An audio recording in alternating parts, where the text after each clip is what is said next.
Hello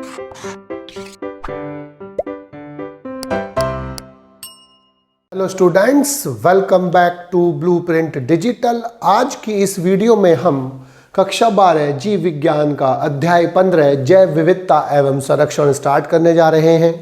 और इस video में हम इसके इंट्रोडक्शन के बारे में पढ़ेंगे। वीडियो को स्टार्ट करने से पहले हमारे चैनल को सब्सक्राइब करें और बेल आइकन दबाना न भूलें, जिससे हमारे लेटेस्ट वीडियोस की नोटिफिकेशन आपको प्राप्त होती रहे। अब हम आज के टॉपिक पर आते हैं। बायोडायवर्सिटी यानी कि जैव विविधता का मतलब क्या है कि इस अर्थ पर या किसी भी इकोसिस्टम में किसी भी स्थान पर पाए जाने वाले विभिन्न प्रकार के पादपों, जंतुओं, सूक्ष्म जीवों, कवकों, एल्गी आदि की जो विभिन्न फॉर्म्स पाई जाती हैं, विभिन्न जातियां पाई जाती हैं, विभिन्न वेरिएंट्स पाए जाते हैं, विभिन्न जो जीनस पाई जाती हैं, उनको हम जैव विविधता बोलते हैं। यानी कि एक लाइन में अगर हम समझने की कोशिश करें तो किसी भी स्थान पर पाए जाने वाले विभिन्न प्रकार के जीवों को उस क्षेत्र की जैव विविधता यानी कि बायोडायवर्सिटी कहते हैं।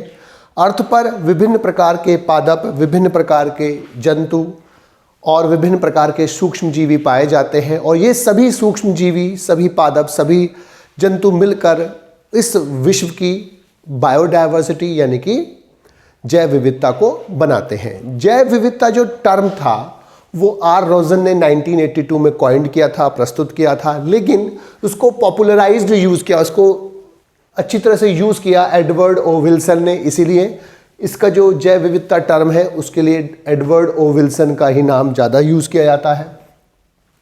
भारत में बायोडायवर्सिटी एक्ट यानी कि जीव विविधता जो एक्ट था वो पार्लियामेंट में 2002 में पास हुआ। अब जो जैव विविधता है वो कई प्रकार की होती है। अब जैव विविधता जो है बेसिकली 3 प्रकार की होती है। आनुवंशिक विविधता यानी कि जेनेटिक डाइवर्सिटी, जातीय विविधता यानी कि स्पीशीज डाइवर्सिटी, और पारिस्थितिकीय विविधता यानी कि इकोलॉजिकल डाइवर्सिटी। आनुवंशिक विविधता यानी कि जेनेटिक डाइवर्सिटी का मतलब विभिन्न जातियों के बीच जो गुणसूत्र और जीन्स की जो विविधता होती है, विभिन्न प्रकार की जो फॉर्म्स होती हैं उसकी, उसको हम आनुवंशिक विविधता बोलते हैं। इसके साथ साथ एक ही जाति की जीन्स और उन जीन्स की एलील्स की जो विविधता होती है उसे भी हम आनुवंशिक विविधता कहते हैं। यानी कि आनुवंशिक विविधता में हम 2 विभिन्न जातियों की, अलग अलग जातियों के बीच गुणसूत्रों और जीन्स की विविधता प्लस एक ही जाति की जीन्स और उनकी एलील्स के बीच में विविधता पाई जाती है।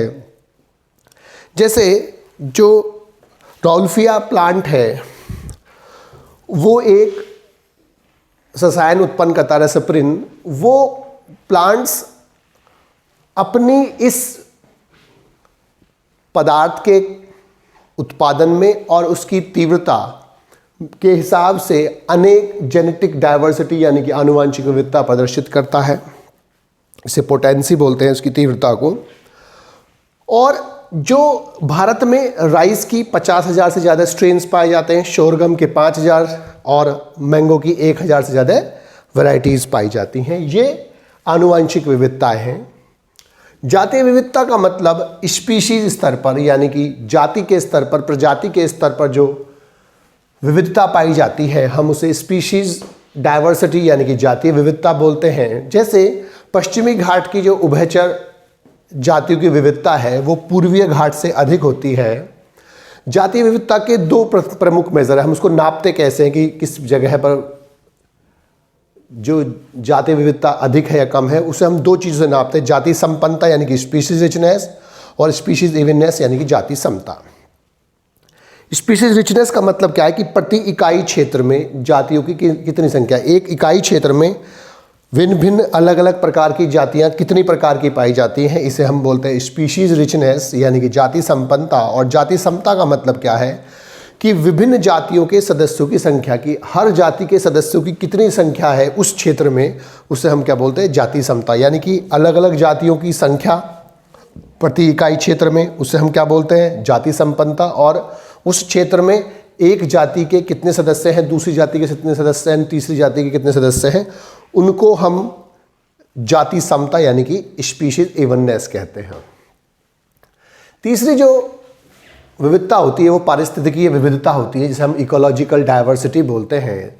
तो परितंत्र स्तर पर जो विविधता होती है उसे हम पारिस्थितिकी विविधता बोलते हैं, यानी कि इकोलॉजिकल डाइवर्सिटी इकोसिस्टम्स की डाइवर्सिटी है, परितंत्र की डाइवर्सिटी है, विविधता है, अर्थात इस अर्थ पर कितने भिन्न भिन्न प्रकार के परितंत्र पाए जाते हैं, जैसे रेगिस्तान है, मैनग्रोव है, कोरल रीफ्स हैं, एल्पाइन मीडोज है और अन्य प्रकार के जो यूस्टरीज होती हैं। तो जो अलग अलग भिन्न भिन्न प्रकार के जो परितंत्र है उनकी जो विविधता होती है हम उसको इकोलॉजिकल डाइवर्सिटी बोलते हैं। इंडिया में रेगिस्तान, mangroves, coral reefs, alpine meadows और वेटलैंड सभी प्रकार के विभिन्न प्रकार के इकोसिस्टम्स पाए जाते हैं, परितंत्र पाए जाते हैं। इसलिए भारत की जो इकोलॉजिकल डाइवर्सिटी है वो बहुत अधिक होती है, लेकिन ठंडे देशों जैसे नॉर्वे में जो इकोलॉजिकल डाइवर्सिटी होती है वो काफ़ी कम होती है।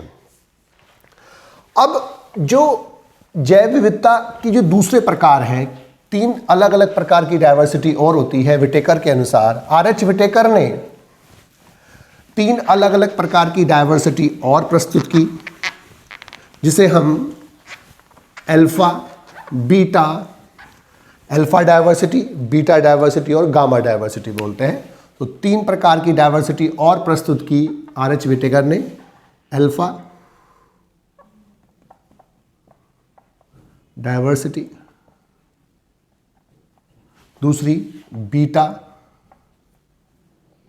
डाइवर्सिटी और तीसरी गामा डाइवर्सिटी।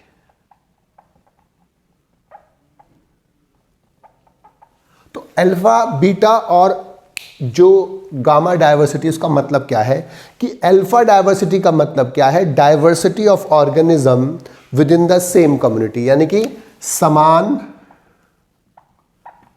समुदाय में विविधता। एक ही समुदाय के अंदर जो विविधता होती है हम उसे बोलते हैं अल्फा डाइवर्सिटी। 2 डिफरेंट यानी कि समुदायों के बीच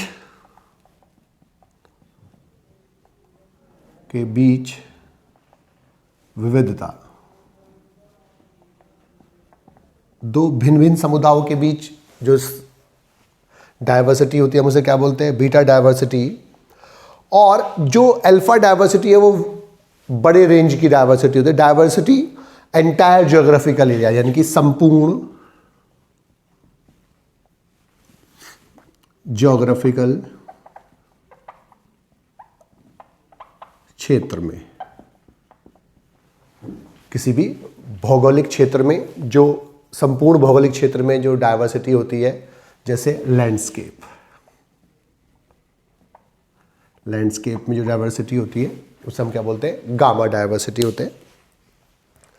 अब तो अल्फा डाइवर्सिटी का मतलब क्या है कि जब हम किसी भी कम्युनिटी में, किसी भी समुदाय में जीवों के बीच जो विविधता को देखते हैं, यानी कि number of species in a given community, यानी किसी भी कम्युनिटी में कितनी भिन्न भिन्न प्रकार की जातियां पाई जाती हैं, इसको हम बोलते हैं अल्फा डाइवर्सिटी। और इसको हम नापते कैसे हैं, वही स्पीशीज रिचनेस से और स्पीशीज इवननेस से, यानी कि जाति संपन्नता और जाति समता से इसको नापते हैं।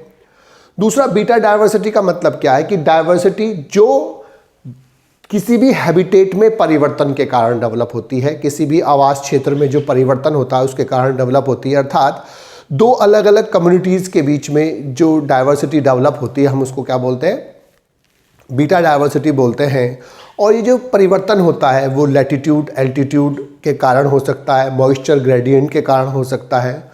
जितना ज़्यादा स्पीशीज़ की संख्या में अंतर दिखाई देता है उतनी ही अधिक बीटा डाइवर्सिटी अधिक होती है, अर्थात एक क्षेत्र में और दूसरे क्षेत्र में जितनी अधिक जातियों का अंतर होता है कि एक समुदाय जो है उसमें जातियां अलग प्रकार की हैं, दूसरे समुदाय में अलग प्रकार की, तो जितनी ज़्यादा उन दोनों समुदायों के बीच अंतर होगा उतनी ही अधिक बीटा डाइवर्सिटी होती है। और गामा डाइवर्सिटी का मतलब क्या होता है कि किसी भी जगह पर, किसी बड़े क्षेत्र में जो जातियां, टोटल जातियां पाई जाती है भिन्न भिन्न प्रकार के हैबिटेट्स में, विभिन्न प्रकार के परितंत्र में, किसी भी ज्योग्राफिकल एरिया में या लैंडस्केप में, हम उसे क्या बोलते हैं, गामा डायवर्सिटी कहते हैं। अब लैंडस्केप क्या होता है, एक बड़ी एरिया होता है, एक यूनिट होती है नेचुरल जिसकी बाउंड्रीज होती हैं, जिसमें मोजाइक ऑफ पैचेस होते हैं विभिन्न प्रकार के इकोसिस्टम्स के, यानी कि पैचेस का मतलब छोटे छोटे ग्रुप्स होते हैं अलग अलग। तो जो डायवर्सिटी है बड़ी क्षेत्र में, हम उसको क्या बोलते हैं, गामा डायवर्सिटी। अब फॉर एग्जांपल ये एक बड़ा ज्योग्राफिकल एरिया है, इसमें एक समुदाय ये है, एक समुदाय ये है, एक समुदाय ये है। अब जो अल्फा डायवर्सिटी है, अब ये ए है, ये बी है समुदाय और ये सी समुदाय है, तो जो यहाँ डायवर्सिटी है इसके अंदर, तो यहाँ होगी अल्फा डायवर्सिटी, इसके अंदर भी होगी अल्फा डायवर्सिटी, इसके अंदर भी होगी अल्फा डायवर्सिटी। लेकिन इन दोनों के बीच में जो डायवर्सिटी है, इन दोनों के बीच में जो डायवर्सिटी है, इन दोनों के बीच में जो डायवर्सिटी है, इसे हम बोलते हैं बीटा डायवर्सिटी। और जो इस पूरे क्षेत्र की जो डायवर्सिटी है उसे हम बोलते हैं गामा डायवर्सिटी।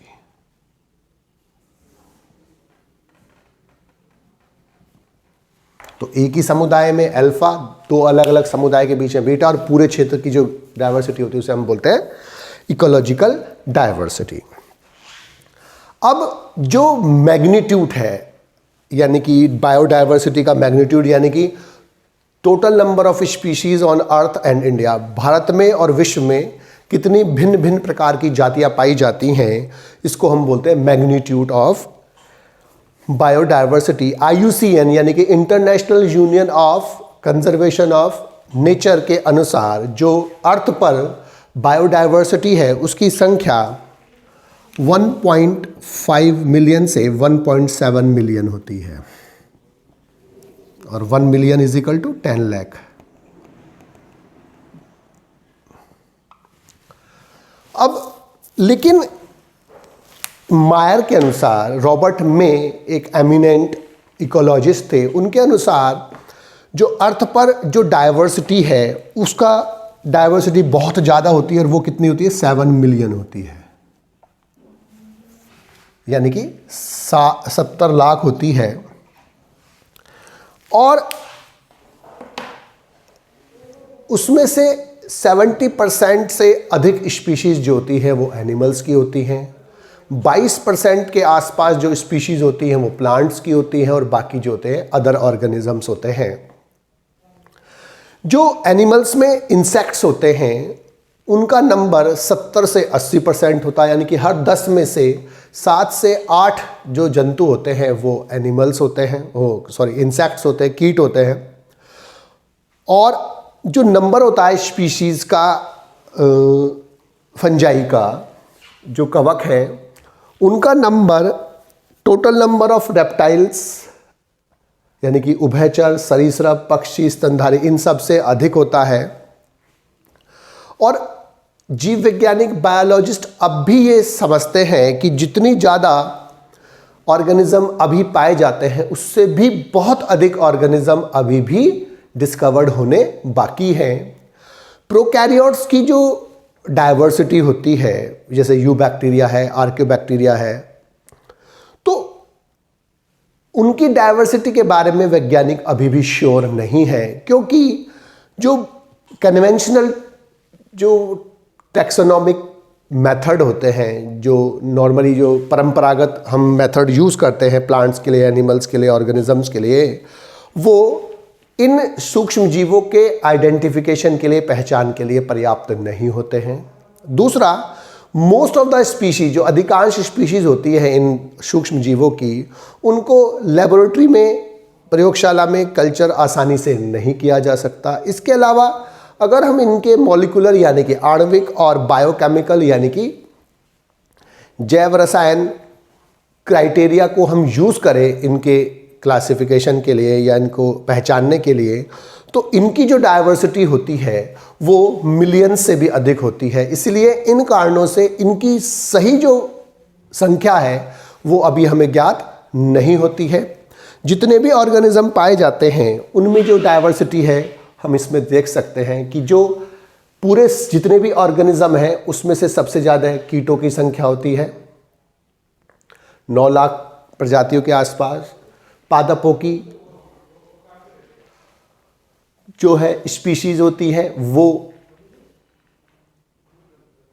2,40,000 के आसपास होती हैं। कवकों की जो जातियों की संख्या है वो 63,665 स्पीशीज के आसपास है। जीवाणु और आद बैक्टीरिया जो है 5,000 के आसपास। प्रोटिस्टा के जो मेंबर हैं वो 55,000 के आसपास है। और जंतु जो होते हैं बाकी रिमेनिंग जो बचते हैं 28,000 के आसपास बचती हैं। अब एनिमल्स में अगर हम देखें तो सबसे ज़्यादा जो प्रजाति दिखाई देती है वो कीटों की दिखाई देती है, वो सबसे ज़्यादा कीट होते हैं।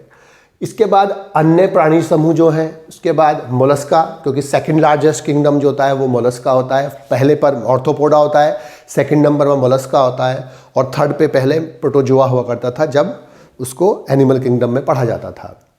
तो सबसे ज़्यादा कीट होते हैं, उसके बाद फिर अन्य प्राणी समूह है, फिर मोलस्क है और क्रस्टेशिया छोटा सा नंबर है। अगर हम वर्टिब्रेट्स की बात करें तो वर्टिब्रेट्स में सबसे ज़्यादा पाइसिस दिखाई देती है, लगभग आधी दिखाई दे रही हैं। उसके बाद उभयचर कम है, सरीसृप उससे अधिक है, पक्षी अधिक है और सबसे कम इनसे कम स्तनधारी दिखाई देते हैं। पादपों में अगर देखें तो सबसे ज़्यादा कवक की वैरायटी दिखाई देती हैं। कवक के बाद आवर्तबीजी की संख्या होती है, उसके बाद फिर शैवाल होते हैं, लाइकेन बहुत कम होते हैं, फिर फर्न और उसके बाद मॉस और सबसे कम लाइकेन दिखाई। तो ये विभिन्न प्रकार के जीवों की बायोडायवर्सिटी पाई जाती है जो इस अर्थ पर पाए जाते हैं। अब हम भारत की जो जैव विविधता है उसके बारे में थोड़ा सा पढ़ेंगे। यद्यपि जो इंडिया में जो टोटल लैंड होती है, जो हमारा पूरा क्षेत्र है भारत का, वो पूरे वर्ल्ड की जो लैंड एरिया है, जो स्थल एरिया है, उसका केवल 2.4% होता है। लेकिन हमारे यहाँ जो डाइवर्सिटी पाई जाती है वो 8.1% पाई जाती है। पूरे वर्ल्ड की जो बायोडाइवर्सिटी का हमारे अंदर भारतवर्ष में 8.1% बायोडाइवर्सिटी इंडिया में पाई जाती है, लेकिन जो लैंड एरिया होता है वो पूरे वर्ल्ड का 2.4% ही होता है। इसका मतलब हमारे यहाँ बायोडाइवर्सिटी अधिक पाई जाती है एरिया के हिसाब से, और इंडिया 12 मेगा डाइवर्सिटी रीजन,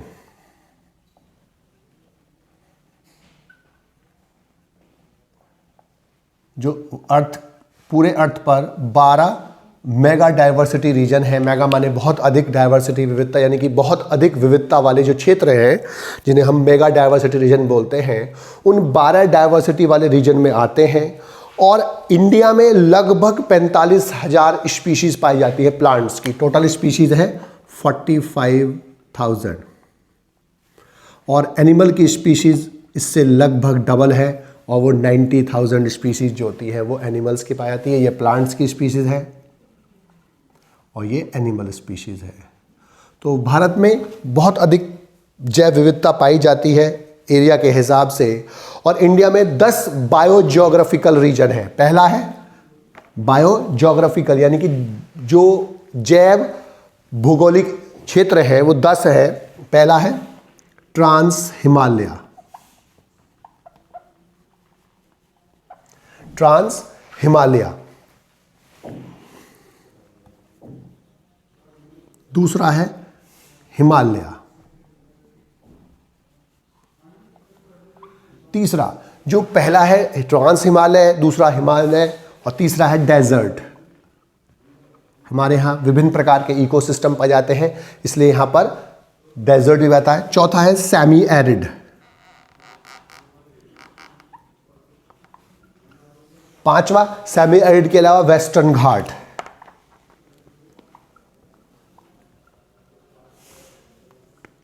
छठा, वेस्टर्न घाट इंपॉर्टेंट है क्योंकि वेस्टर्न घाट में इंडिया में सबसे ज़्यादा वैरायटी पाती है। तीसरा है फिर छठा है डेक्कन पेनिनसुला,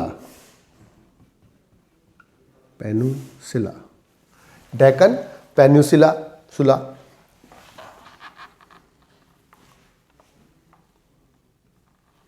पेनिनसुला। इसके अलावा जिजेंटिक प्लेन्स है,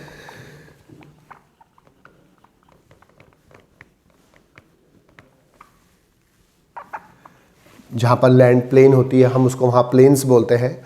इसके अलावा कोस्ट, कोस्ट और बैंक्स, दो वर्ड्स यूज होते हैं, कोस्ट और बैंक।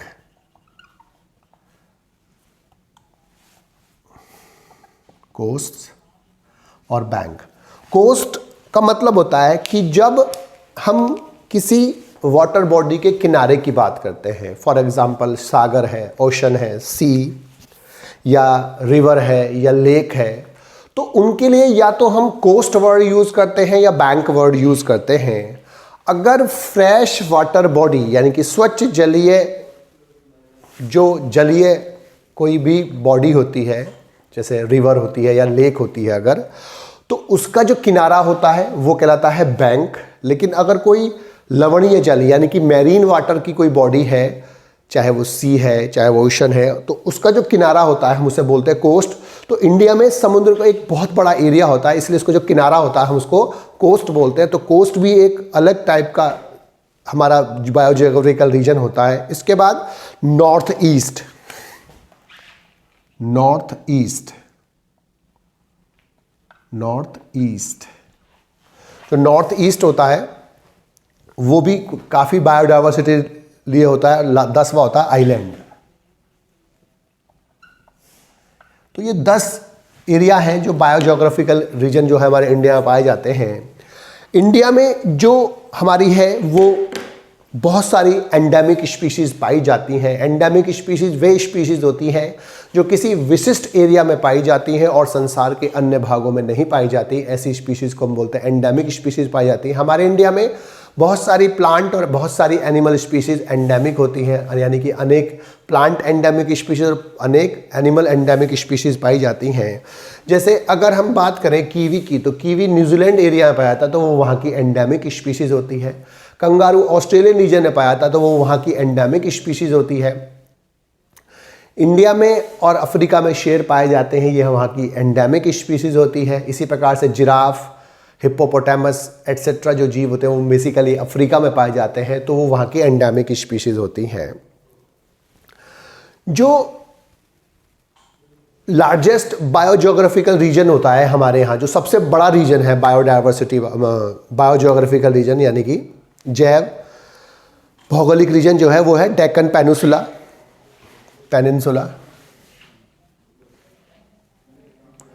डेक्कन पेनिनसुला जो है वो लार्जेस्ट बायोजियोग्राफिकल रीजन है, सबसे बड़ा रीजन होता है। जबकि जो सबसे ज़्यादा बायोडाइवर्सिटी पाई जाती है वो वेस्टर्न घाट में और नॉर्थ ईस्ट में पाई जाती है। इन दोनों में सबसे ज़्यादा बायोडाइवर्सिटी पाई जाती है, वेस्टर्न घाट में और नॉर्थ ईस्ट में। वर्ल्ड में जो सबसे ज़्यादा बायोडाइवर्सिटी पाई जाती है वो है ट्रॉपिकल रेन फॉरेस्ट में पाई जाती है।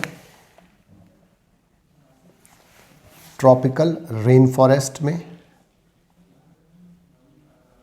और ट्रॉपिकल रेन फॉरेस्ट में अमेजॉन रेन फॉरेस्ट है। उसके अमेजॉन रेन फॉरेस्ट जो है वो भी ट्रॉपिकल रेन फॉरेस्ट का एक टाइप होता है। और पूरे वर्ल्ड का सबसे बड़ा इकोसिस्टम जो है अमेजॉन रेन फॉरेस्ट होता है। इन्हें लंग्स ऑफ द प्लेनेट कहते हैं क्योंकि इसमें बहुत ज़्यादा बायोडाइवर्सिटी पाए जाते हैं, विभिन्न प्रकार के प्लांट्स पाए जाते हैं और ये अर्थ में बहुत अधिक संख्या में ऑक्सीजन रिलीज़ करते हैं, CO2 को यूज़ करते हैं, इसीलिए इनको लंग्स ऑफ द प्लेनेट बोलते हैं। और जो सेकंड बायोडाइवर्सिटी पाई जाती है अर्थ में, ये फर्स्ट नंबर पे हो गई ट्रॉपिकल रेन फॉरेस्ट, और सेकंड बायोडाइवर्सिटी पाती है कोरल रीफ्स में। कोरल रीफ्स जो होती है कैल्शियम कार्बोनेट की चट्टानें होती हैं और ऑस्ट्रेलियन रीजन में कई किलोमीटर लंबी कोरल रीफ्स पाई जाती हैं। तो वर्ल्ड में सबसे ज़्यादा जो मैक्सिमम वैरायटी बायोडाइवर्सिटी पाती है वो ट्रॉपिकल रेन फॉरेस्ट में, सेकंड नंबर पे कोरल रीफ्स पे, और इंडिया में जो सबसे ज़्यादा बायोडाइवर्सिटी पाती है वो वेस्टर्न घाट और नॉर्थ ईस्ट एरिया में पाई जाती है। बच्चों, आज की इस वीडियो में बस हम इतना ही पढ़ेंगे। हमारी इस वीडियो को आप लाइक करें और अपने दोस्तों के साथ शेयर करें। यदि आपका कोई डाउट है तो आप हमें कमेंट करके बता सकते हैं। इस अध्याय को और अच्छे से पढ़ने और समझने के लिए आप चित्रा प्रकाशन की बुक एक्टिव जीव विज्ञान की सहायता भी ले सकते हैं।